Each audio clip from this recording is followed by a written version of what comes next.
Hello everybody, Lathander here. I'm just gonna take a moment to do, or a few moments, or half an hour, depending on how long this actually takes. The last time I tried to do it, it was almost an hour long, and I didn't like how it turned out. So I ended up redoing it, hooray! Welcome to Blade Soul.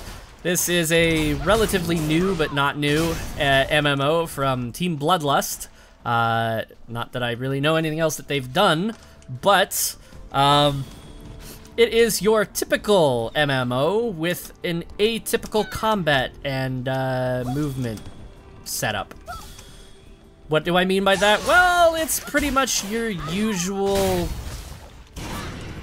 fetch quest, kill quest, FedEx quest game with a very unique, at this point, action combat system. With grapples and throws and knockups and aerial maneuvers and spinning dive bomb stuff. So in that regard, it is unique. In the overall gameplay, however, it is your typical MMO. Whether that's a good thing or not is really up to the individual player. I consider it kind of meh. The game itself is alright. The combat is what really shines. It's what holds this game together and makes it worth playing. The combat feels so very good. Classes are not necessarily balanced. Some classes are stronger than others, very noticeably so. Summoner here's looking at you right now with this current patch. But that will change as future patches are added and the Warlock class is added and other such changes come down the pipe. As it is right now, crafting is bare bones and very unrewarding.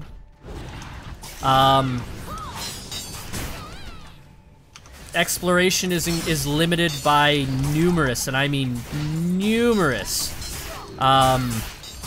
invisible walls. There are only so many places you can go in a game that has flight and this level of verticality. Not so much flight, but gliding. To have this level of verticality and yet severely limit the player's ability to explore with invisible walls feels really cheap. It feels like a huge cop-out, and I don't like it. I absolutely hate everything to do with invisible walls. In this, we are past the day and age of not having enough resources to be able to properly add in barriers or reasons for not being able to pass certain terrains.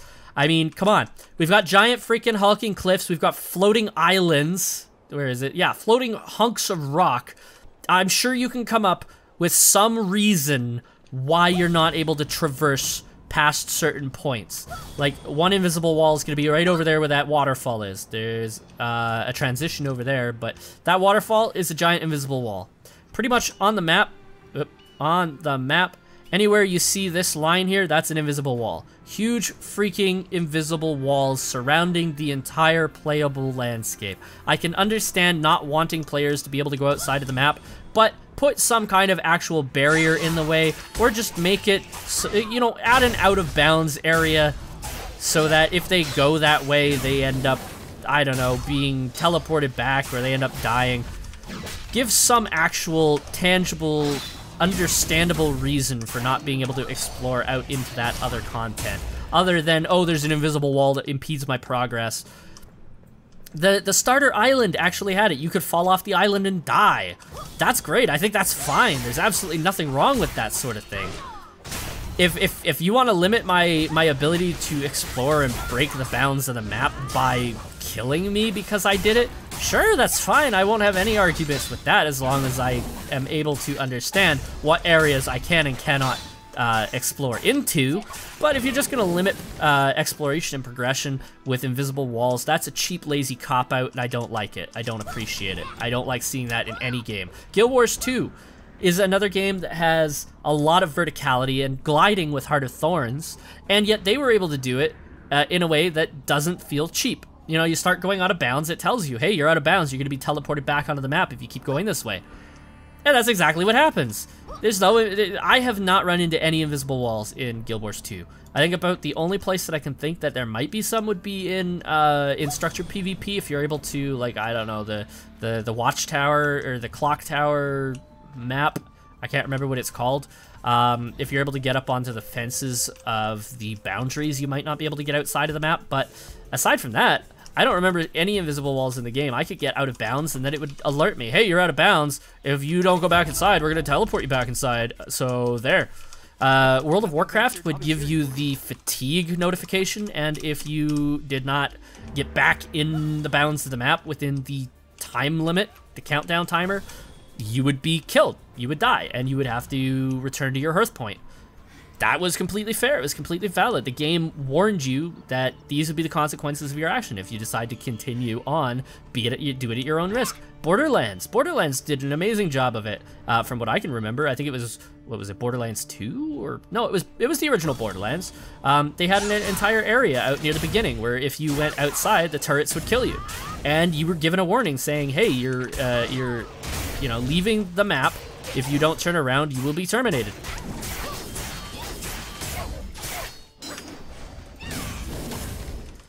I think that there's my invisible rant, my invisible wall rant done for the day. So, what can I really say about this game aside from the fact that it's a typical MMO with an atypical combat system? Not a whole lot. The crafting is shit.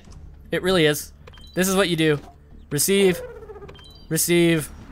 reorder. Wait for countdowns to finish. Every once in a while, if you have a resource that you require that you haven't found on the map yet, you go find it, and then every time after that, you can just place an order for it. You don't actually have to go out and log logs every time. But I think the only ones you need to actually go out and do is water and quartz, being your two gathering resources that actually require you to explore. Not really, because they all show up on the map.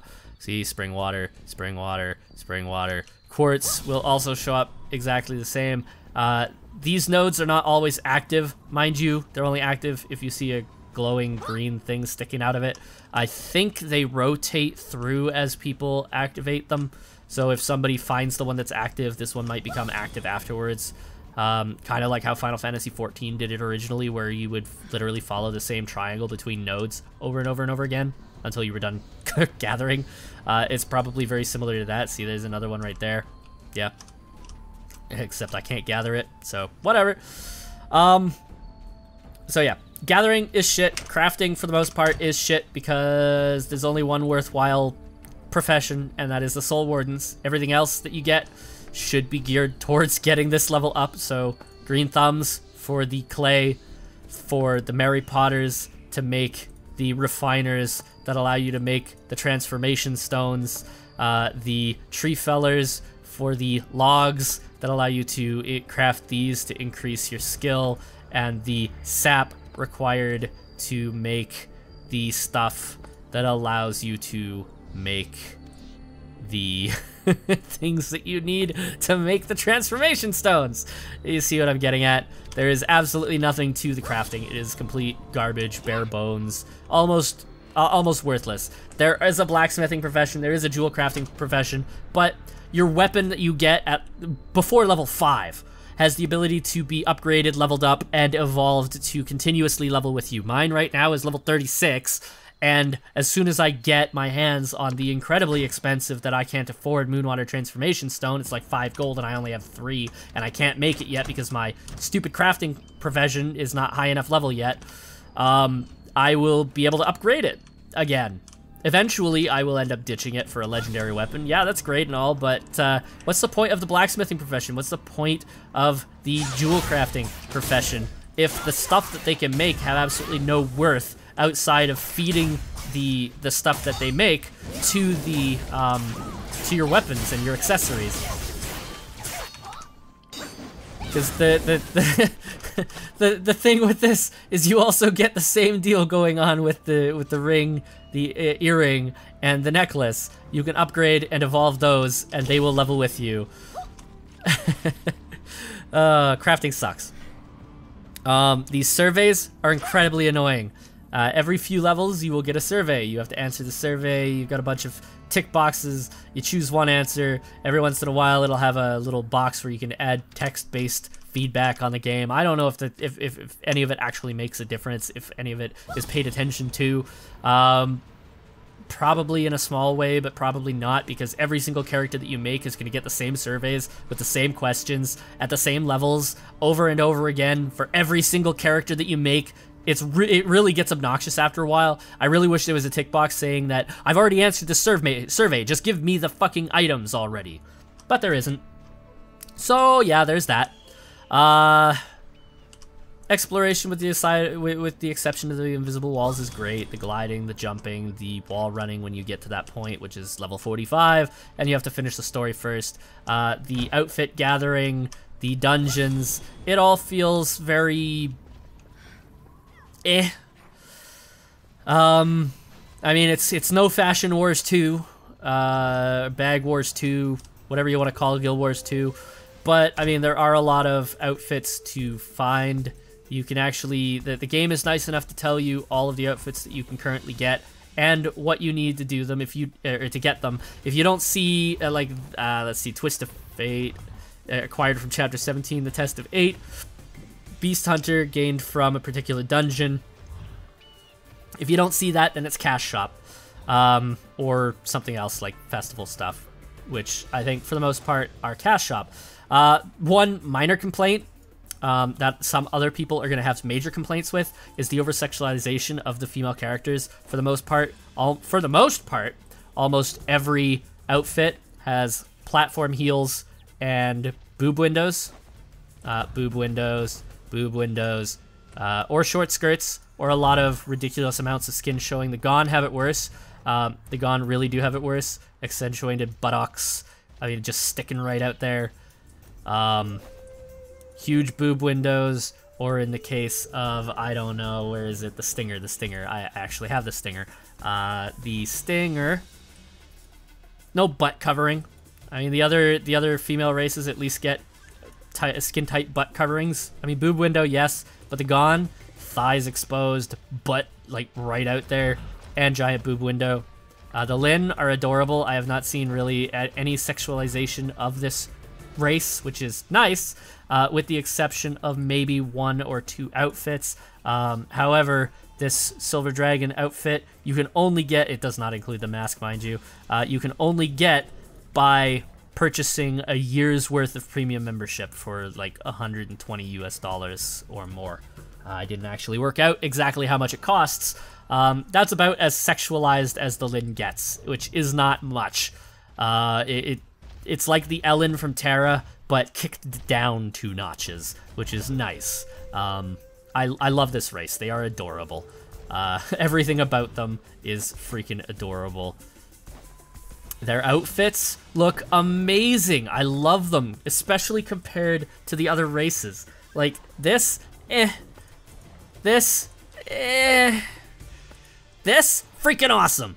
Unless you're playing a male, in which case, I mean, oh yeah, the Yun, which is technically the Kun, which they changed the name of because it was too similar in pronunciation to a North American slur for African American individuals, even though really I don't think anybody would have complained too terribly much because it's in a completely different context in a world that does not have that particular issue. But who knows, people get offended by the strangest things, so I'm not going to rule that out as a possibility, and them covering their backsides with that regard is probably for the better, because there are people out there that will probably, or would have probably, complained about the fact that that this particular playable race's name was Kun. Whatever. I mean, that's, you get into the males, yeah, okay, I can see it. I can see it.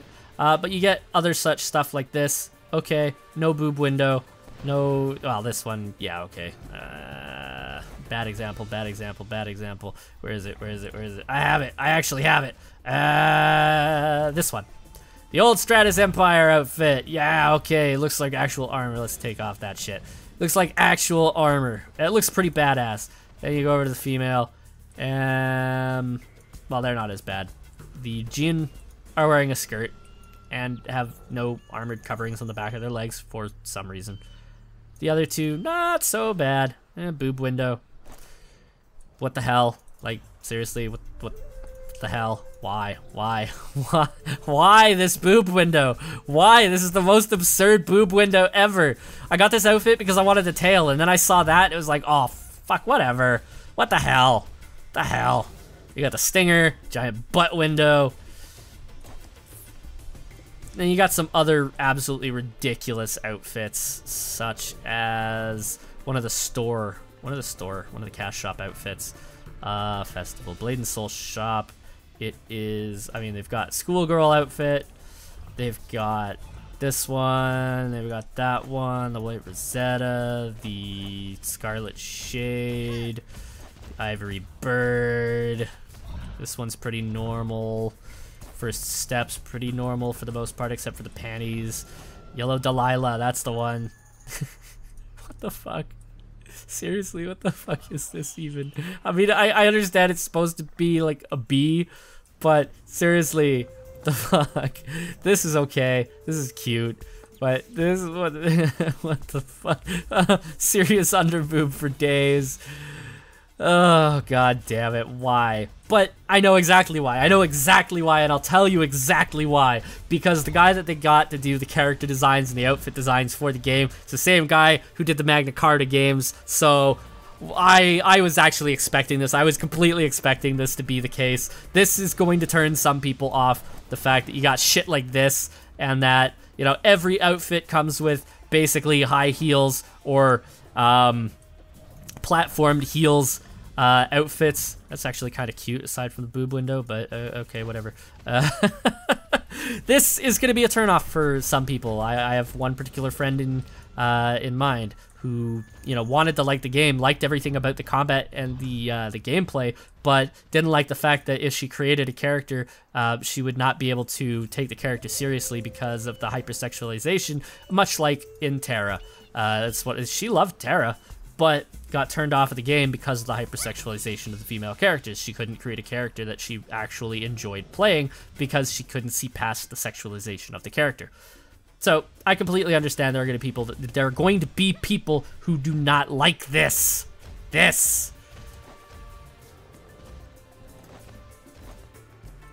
Which, yeah, completely valid complaint. Completely valid complaint. Like, how about some real armor? Red Dwarf. What does that look like on the guys? Pretty similar. There are some outfits that don't fit that mold, but I mean, this one's cash shop.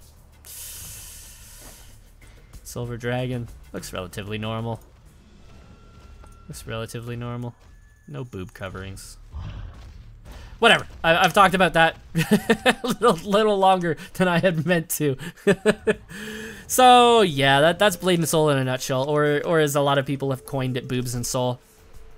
The gameplay is fun. The story is cliche and kind of obnoxious in that it gives you the illusion of your character or you having choices over your character's decisions, but then doesn't actually give you decisions. Spoiler warning. There's one part in the story where you're asked to make a decision between taking some power for yourself or using it to save a character that has been with you for a little bit, and you're given the choice, quote unquote, but you're not actually given the choice. The only option is to pick it up and use it to save the person in question. That's the only thing you can do. That kind of takes away from the impact of giving the illusion. It's just an illusion of choice, and that's a bit of a negative. Oh, look, a world boss. Let us join in the action. Oh.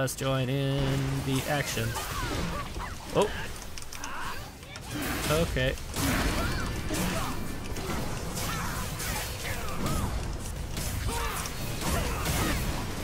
Oh yeah, world boss fights tend to end up becoming giant freaking clusterfucks.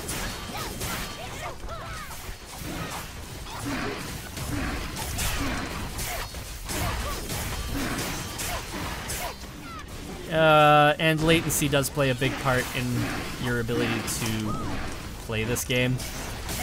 Or play it well, I should say. because animation canceling is a thing.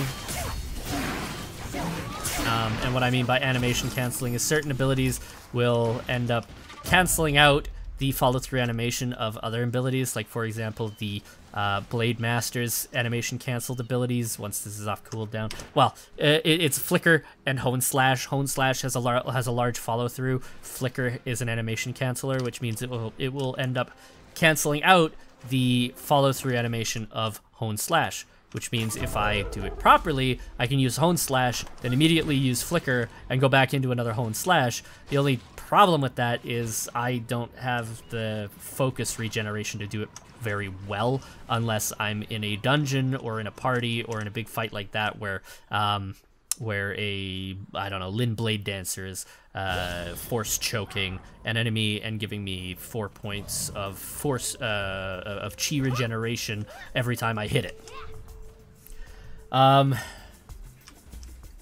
Dungeons and world bosses tend to be a giant clusterfuck. There are skills in the game that allow you to generate additional threat. For example, threat increased by 150% after 3 seconds after using the skill. You know, this one here generates 3 times the amount of threat. The Kung Fu Master is your quote-unquote tank. In that they have the best ability to generate threat. Threat is almost entirely, with the exception of these 2 classes and their abilities to generate additional threat based on who does the most damage. So keep that in mind. If you're a Force Master and you're pumping out the numbers, pumping out the sick deeps, you're going to be in a bad day unless you've got other people in the party who are able to keep up and or match your DPS. You'll end up pulling all the threat, and as a squishy ranged class, you're going to be in a bad way.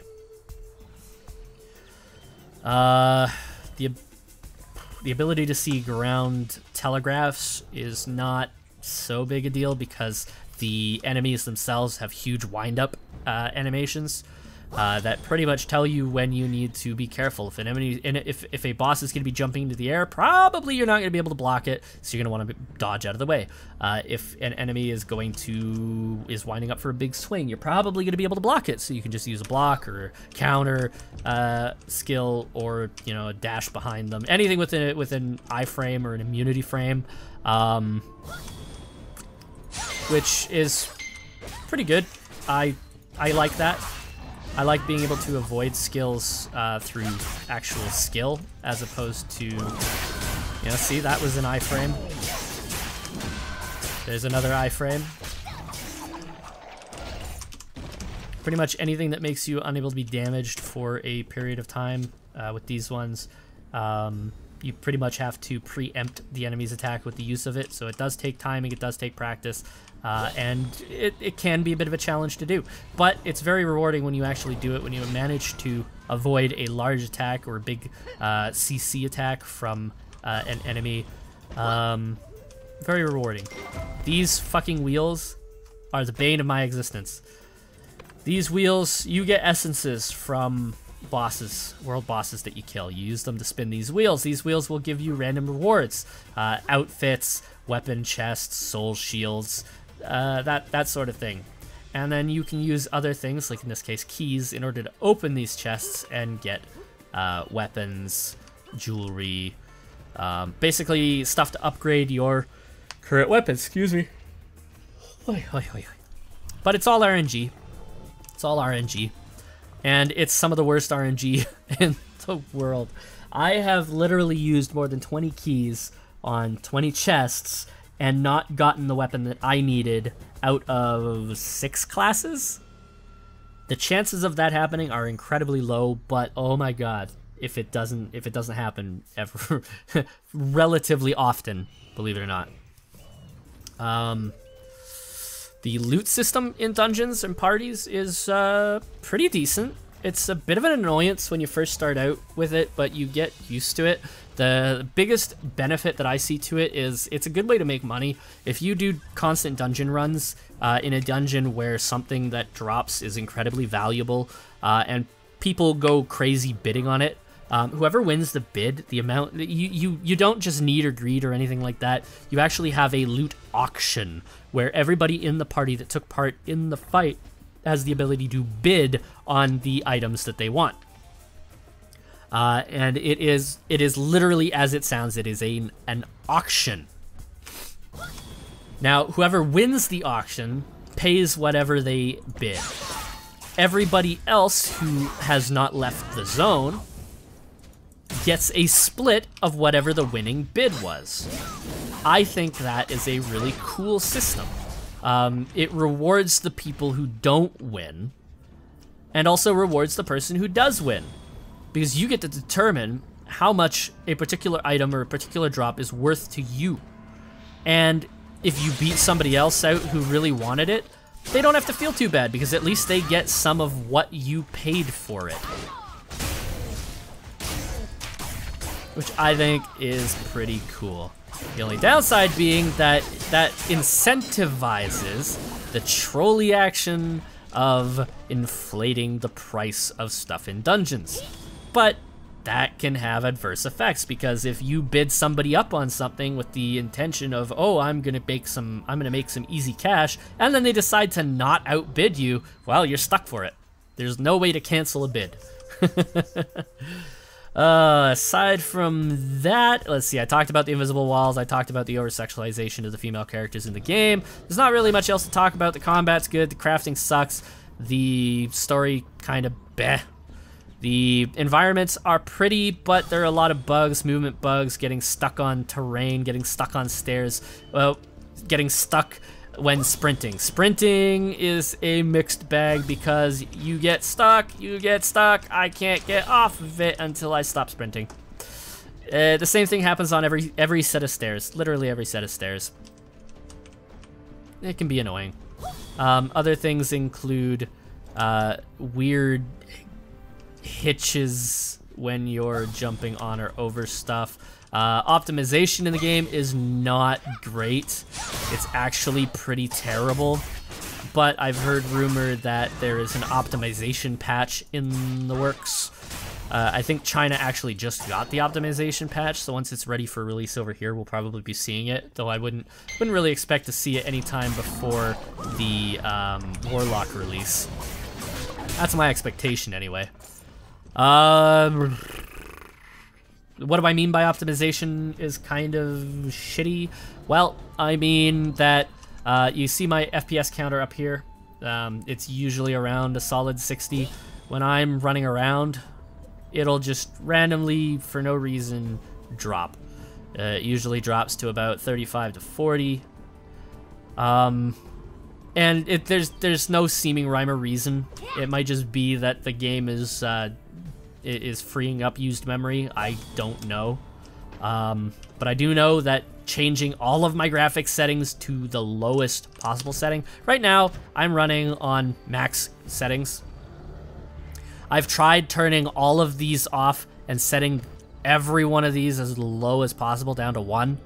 And it makes no difference. I'll still be running around at the same frame rate as when it was maxed. I'll still have the same frame rate dips. Right now I have my FPS locked to 60 only because I have a 60 hertz refresh rate monitor, so there's absolutely no point in me allowing it to go above 60 aside from overtaxing my graphics card a bit.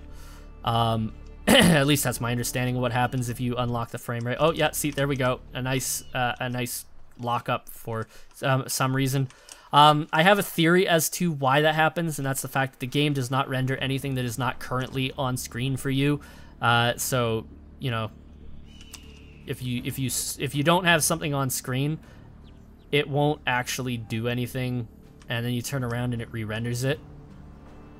One thing that allowed me to notice this is I came out of a cave one time, and it was nighttime outside, and as soon as I stepped out of the cave, everything just the time of day accelerated and it became daytime. The other thing I've noticed is I'll be facing this way, somebody's fighting something behind me, I'll turn around after they kill it, and there will be a loot box hanging in midair that will all of a sudden animate and drop to the ground. So that's why my theory, that's why I have that theory. That's about it. That's all I have to say. About a half an hour. Yeah, that seems pretty good. So all in all, for a free-to-play game, I can't complain too much. I have a few minor gripes, a few minor complaints, and for a game that's been out for a number of years in other countries and has just been brought to North America, it's been ported basically. The fact that there are so many minor issues and bugs still in the game is a little bit of an eyebrow raiser. The prevalence of invisible walls, invisible barriers, and invisible ceilings, and that sort of lazy design is also kind of frustrating, but I can live with it because the combat feels so rewarding. Oh look, invisible wall.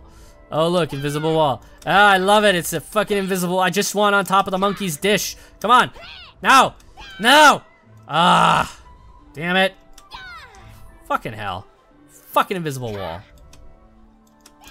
See what I mean? Fucking invisible wall. Oh yeah, the English voice acting kind of sucks. I mean, it kind of really sucks. In the Japanese, the Chinese, the Korean, and the Russian versions of the game, you could choose between the different languages of the different regions. In a North American version of the game, you're stuck with English. You can't change it. You might be able to patch it or swap files with one of the other versions or something along those lines, but I don't know. I haven't really looked into it. All I can tell you is the English voice acting is terrible, as it always is. That said, thanks for watching, everybody. I hope you found this educational. If you have any questions, feel free to ask. I'll do my best to answer. And I will see you guys in the next video. Lathander out.